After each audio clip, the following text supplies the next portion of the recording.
Pemirsa, terima kasih Anda kembali menyaksikan Kabar Siang. Seorang santri di Boyolali, Jawa Tengah dibakar oleh tamu pondok pesantren usai dituduh mencuri ponsel. Korban mengalami luka bakar di bagian leher, wajah, dan kakinya.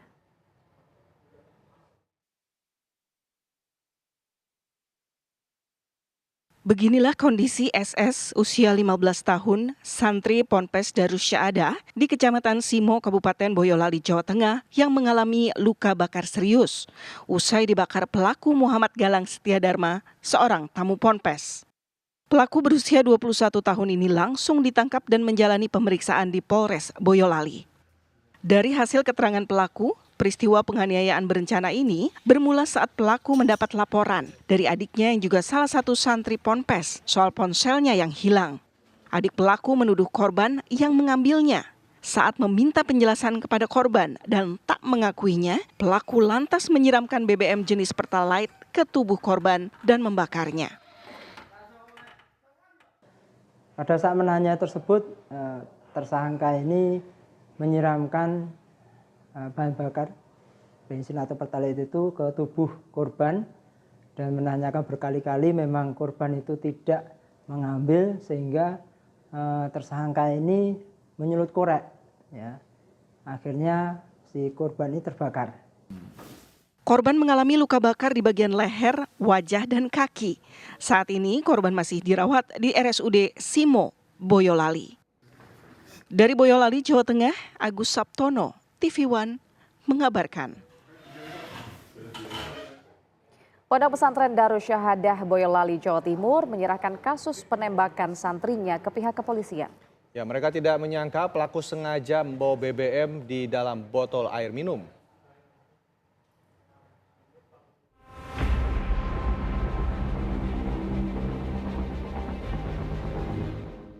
Seorang santri di Boyolali, Jawa Tengah dibakar oleh tamu pondok pesantren usai dituduh mencuri ponsel. Menurut pengurus pondok pesantren, kejadian itu berawal dari pertemuan kakak dari salah satu santri Ponpes dengan korban yang mencurigai korban telah mencuri ponsel dari adiknya. Dalam pertemuan yang berlangsung di ruang tamu Ponpes itu, pelaku tiba-tiba membakar korban. Seperti apa karena ya yang ada kan santri jaga di jalan gitu sama ustadz yang keliling-keliling, tapi itu kan di ruang tamu. Kemudian ruang tamunya ditutup oleh masnya itu, malah yang adik ini sudah pergi, tutup, ngobrol terus diancam. Ternyata dia sudah bawa bensin cuma di botol minum. Nah, kemudian diciprat-ciprat sedikit ke celana, diancam, ternyata diancam untuk dibakar, terus akhirnya ininya meledak, koreknya itu meledak, akhirnya ya sudah mengenai santri, dia juga kena sendiri. Kayaknya santri kemudian berusaha keluar, dengan setelah itu ditutup oleh ustadz dan santri karena lihat api, ya kemudian santri berhasil keluar dan akhirnya belum dan mati apinya. Nah, apinya mati, kemudian oleh para ustadz dan santri segera ditolong dibawa ke rumah sakit terdekat, di rumah sakit Simo. Kemudian pagi harinya kita sampaikan ini kepada Bapak kepolisian, kemudian selanjutnya untuk yang pelaku diurus oleh Bapak dari kepolisian. Pihak Ponpes juga mengakui tidak menyangka bahwa pelaku secara diam-diam membawa bahan bakar minyak yang dimasukkan ke dalam botol air minum. Itu karena BBM-nya bukan bawa dirigen, bukan, tapi itu dia bawa air minum. Air minum sudah diganti oleh dia sendiri dengan bensin. Tentunya kita selama ini memang ini kalau keluarga santri itu kita pastikan saja ini keluarga santri, kakaknya betul, jadi kita tidak punya pikiran kakaknya santri sampai mau berbuat seperti itu gitu. Itu yang jadi masalah karena BBM-nya itu sudah dimasukkan ke botol air jadi kayak air minum gitu, Pak. Pihak Ponpes pun telah menyerahkan kasus pembakaran santri ini kepada pihak kepolisian. Mereka kini fokus dalam pemulihan kesehatan korban yang hingga kini masih dirawat di rumah sakit. Tim TV One mengabarkan.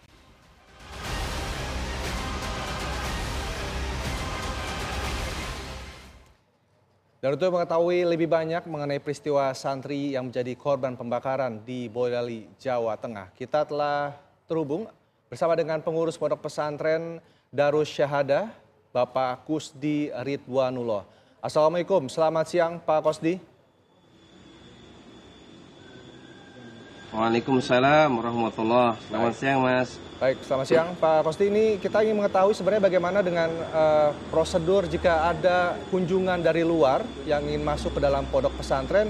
Karena ini tiba-tiba ada pelaku yang bisa membawa BBM itu masuk ke dalam pondok pesantren. Ini seperti apa dari kunjungan untuk ke pesantren ini?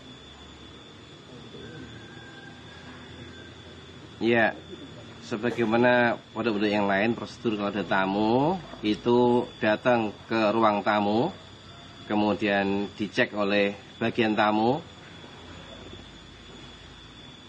Ya, kemudian ditanya dari mana, nyari siapa, apanya gitu.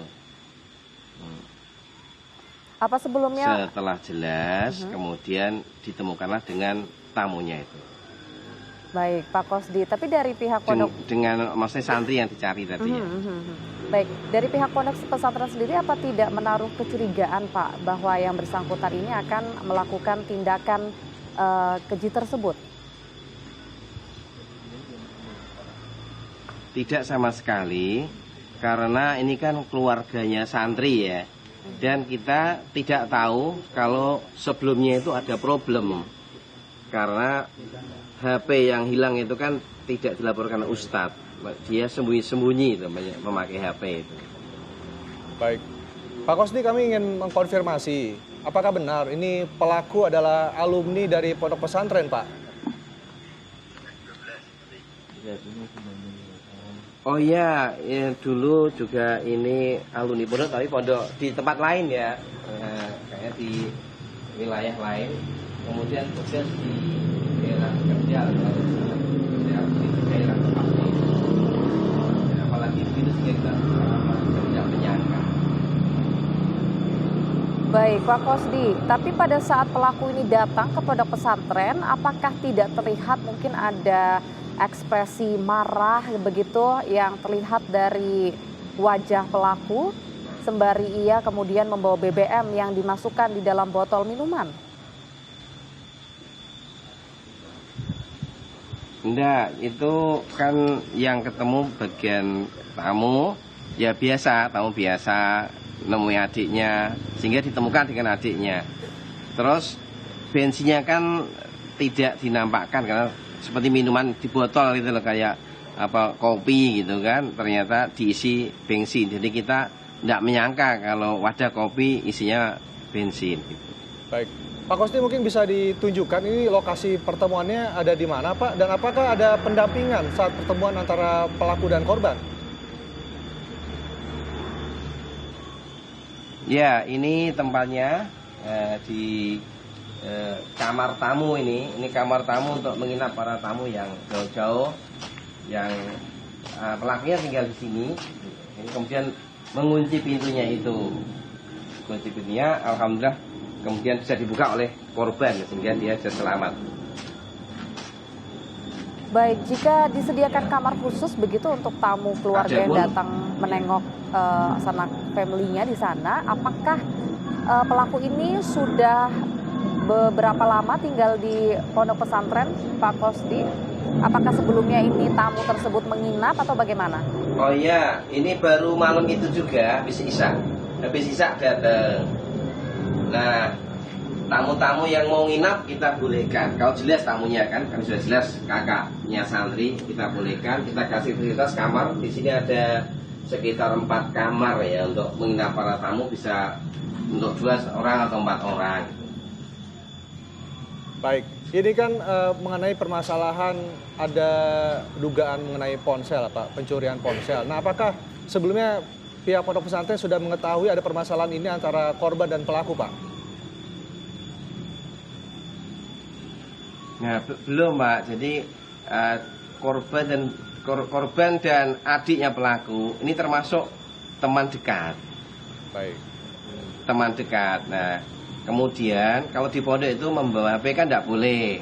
Nah, cuma tadi si adik pelaku menyembunyikan HP-nya. Itu pun dari pengurus sudah ingatkan keluarganya, awas kalau nanti habis liburan tolong jangan nyimpan HP, serahkan ke Ustadz, sudah begitu. Tapi kondisi Ternyata anaknya berinisiatif lain Iya, Pak Kosdi, tapi Gimana Bu, kondisi Mbak? korban saat ini seperti apa sih Pak Kosdi? Korban, Mbak? Ya kondisinya, Gimana, Mbak? kondisi kesehatannya seperti apa saat ini Pak Kosdi? Tadi sore saya dan beberapa ustadz menengok, melihat langsung ke korban di rumah sakit, sudah di operasi pembersihan kulit. Alhamdulillah sudah lebih tenang, lebih baik. Insya Allah tinggal menunggu waktu untuk pemulihan. Juga kondisi psikologisnya juga tenang biasa, Alhamdulillah. Dan kita motivasi supaya konsentrasi untuk mempercepat kesembuhannya dengan tenangnya hatinya itu. Cuma memang untuk kakinya mungkin butuh waktu ya, bisa sampai sepekan, 2 pekan di rumah sakit kemungkinan. Baik, lalu Pak Kosdi, tanggapan dari keluarga korban maupun dari keluarga pelaku mengenai adanya kasus ini seperti apa Pak? Ya, untuk keluarga korban tentu sangat shock, terutama kepada ibu karena ini anak tunggal. Tapi alhamdulillah juga bapak juga selain sedih shock tapi juga menyadari ini bagian dari takdir Allah sehingga bisa menerima. Yang penting dari pihak pondok sudah mengobatkan, kemudian pelaku sudah ditangani oleh pihak berwajib, akhirnya ibunya juga bisa menerima, artinya tidak nuntut macam-macam. Begitu pula orang tua, bahkan beliau akan datang dan juga mengucapkan terima kasih syukur kepada pondok yang telah melakukan penanganan yang cukup serius kepada putranya, itu mengobatkan dan sebagainya itu. Baik, kemudian saat ini terakhir nih Pak, aktivitas di pondok pesantren Bapak ini seperti apa hari ini pasca kejadian? Ya tetap ini kan pas ujian Mbak, jadi tetap jalan ujian biasa. Adapun nanti yang jaga santri ini para ustadz muda yang menjaga santri di rumah sakit yang itu digantian, kita jaga terus insya Allah anaknya. Baik, terima kasih Pak Kosdi Ridwanullah sudah bergabung bersama Iya, kami di Kabar Siang. Terima kasih atas informasi yang sudah dibagi dan kami harapkan kasus ini bisa cepat selesai. Terima kasih Pak Kosdi. Amin. Ya sama-sama.